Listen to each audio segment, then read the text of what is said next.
могу депутатский корпус бар ғой, біздің депутаттық немегізше аябай төмен түшүп кетиптир элдердин арасындачы. Тилекке каршы мен түшүнөм, бул көп жагдайларга байланыштуу. Бирок сиз баягы конституциянын гаранты катары мен сизден суранып кетет элем да, ушул депутаттык немени статусту кайра ордуна алып келип берсеңиз. Бул мен элдин арасындагыны айтып аткан жокмун. Элдин арасында сөз жүрө берет. Ал туура эле нерсе. Мен ушул министрлердин арасында болуп атканда, мисалы биз министрлерге барганда биз өзүбүздүн көйгөйүбүз менен барбайбыз, Садыр Нуркожоевич. Биз барсак биз элдин көйгөйү менен барабыз, элдин суроолорун чечкенге барабыз. Кабыл албаганга аракет кылат. Биз көп убакыт мен мисалы жана немеде эле күтүп калам, жанагы азыр билесиз, ар бир министрликтерде охрана бар, жанагы милиция коюп койгон эшиктин алдындачы. Ошол жерде күтүп турасың, мисалычы. Көп убакыт күтүп калган күндөр болот да ал жердечи.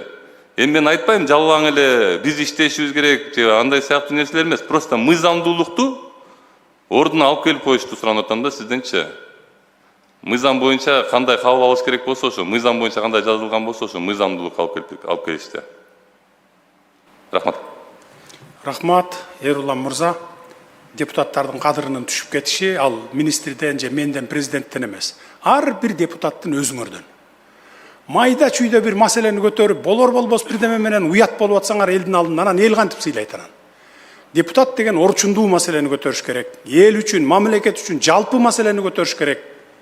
Анан бир болор болбос бирдеме менен неме кылып атсаңар, ал өзүңөрдөн ал.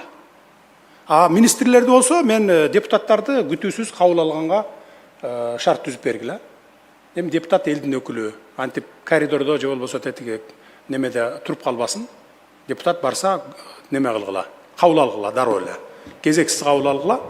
Жеке маселеси менен барса дароо жөнөтүп койсоңор болот. Эгерде мамлекеттин маселеси менен Эрулан мырза айткандай барса, керек болсо 1 саатты баарлашкыла да ошол маселени чечкиле. Анан жеке маселе менен баргандар да көп да. Жеке маселе менен жүргөндөрдү да көрүп атпайбызбы?